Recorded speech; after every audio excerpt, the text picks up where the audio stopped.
सोलापूर जिल्हा lawn tennis संघटनेने SDLTA यांच्या वतीने इलिझियम क्लब पुरस्कृत आणि अखिल भारतीय लॉन टेनिस संघटना व महाराष्ट्र राज्य ITF 400 लॉन टेनिस संघटनेच्या मान्यतेखाली वरिष्ठांच्या तिसऱ्या जागतिक मानांकन लॉन टेनिस स्पर्धेत 45 वर्षांवरील पुरुष गटात बोसे किरण नल्ला मोथूने मानांकित खेळाडूंवर विजय मिळवत आजचा दिवस गाजवला। MSLTA टेनिस सेंटर जिल्हा क्रीडा संकुल व इलिझियम क्लबच्या मैदानावर आजपासून सुरू झालेल्या या स्पर्धेत 45 वर्षांवरील पुरुष गटात पहिल्या फेरीत भारताच्या बिगर मानांकित बोसे किरण नल्ला मोथूने अव्वल मानांकित वरणदीप सिंग दोडीचा 0-6, 7-5, 10-7 असा 3 सेटमध्ये संघर्षपूर्ण पराभव करत सनसनाटी निकाल नोंदवला। सदाशिवम S याने पंकज कुलकर्णीचा 6-0, 6-1 असा सहज पराभव केला। 55 वर्षांवरील पुरुष उपांत्यपूर्व फेरीत तिकम सिंग पनवर याने जितेंद्र जोशीचा 6-3, 6-1 असा तर परमदीप सिंग बाजवाने सुभाष पटेलला 7-5, 6-4 असे नमवून उपांत्य फेरीत प्रवेश केला। स्पर्धेचे उद्घाटन M राजकुमार, पोलीस आयुक्त सोलापूर व इलिझियम क्लबचे व्यवस्थापकीय संचालक मोहित सिंग यांच्या हस्ते करण्यात आले। यावेळी ITF सुपरवायझर वैशाली शेकटकर, स्पर्धा संचालक डोसा रामाराव, MSLTA चे सहमानद सचिव राजीव देसाई, संध्याराणी बंडगर, नरेंद्र पवार, राजकुमार डिडे, सत्येन जाधव, डॉक्टर भालचंद्र किणीकर आदी मान्यवर उपस्थित होते। निकाल याप्रमाणे 45 वर्षांवरील पुरुष पहिली फेरी बोसे किरण नल्ला मोथू भारत विरुद्ध स्वरणदीप सिंग दोडी भारत 1-0, 6,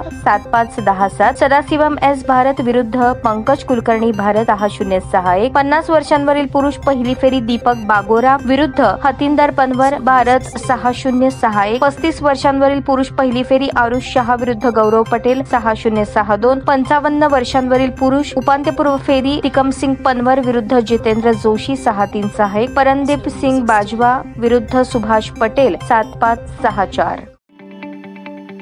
ताज्या बातम्या पाहण्यासाठी प्राईम महाराष्ट्र न्यूज चॅनलला सबस्क्राईब करा।